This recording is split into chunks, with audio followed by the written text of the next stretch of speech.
Thoughts as ordinarily experienced. We interact with our thoughts as though they were things. And as we interact with our thoughts as things, they're sticky. Thoughts have a certain gravity. And if we appreciate thought as forms of light, then in our meditative practice, instead of sitting trying to get rid of thoughts,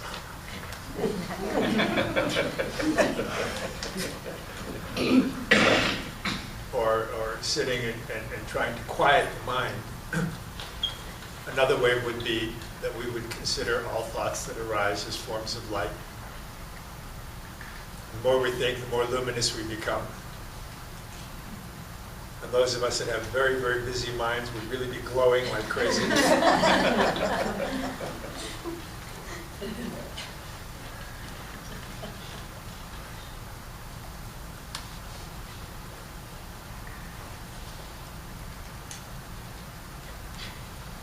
Having thoughts have less gravity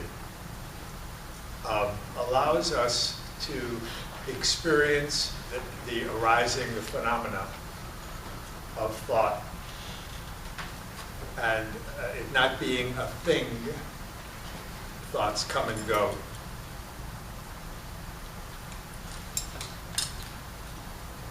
Any thought form that is useful can be employed, but they don't have to be defining as though that's really how it is.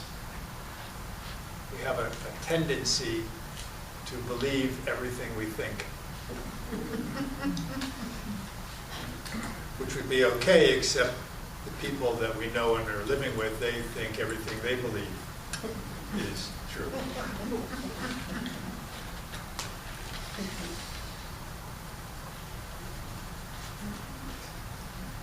True of what?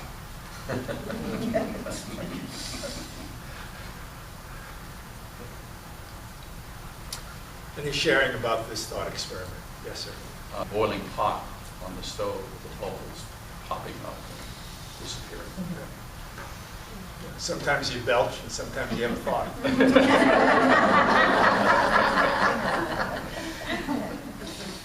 Yeah. If thoughts aren't solid, Right. and if they don't have gravity, they don't attract as much feeling. Thoughts as gravitational centers tend to draw a certain visceral cardio quality. And then if we can appreciate them as light, they become more transparent, and the emotional reactivity to it is relaxed. Thank you. It helps that everything we're thinking doesn't have to have such consequences.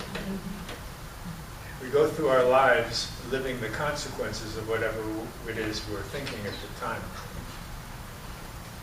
And the kick in the head about that, there are a lot of them, but one of the kicks in the head about that is that the content of our thoughts is state specific. So if we're tired, or we're hungry, or we're angry, or we're depressed, that tends to color the hue of the clear light and form the content of the thought, which we then take seriously because we're thinking it. Someone has to take it seriously. If you don't take your thoughts seriously, who is going to? Without being aware that thoughts are state specific. And not only are they state specific, they arise out of a state, they reinforce the state. So that when we're depressed, we have unhappy thoughts, and unhappy thoughts keep us in a depressed state. Not only do the thoughts that occur in a depressed, maintain the depressed state, it also shapes the perception of what's going on.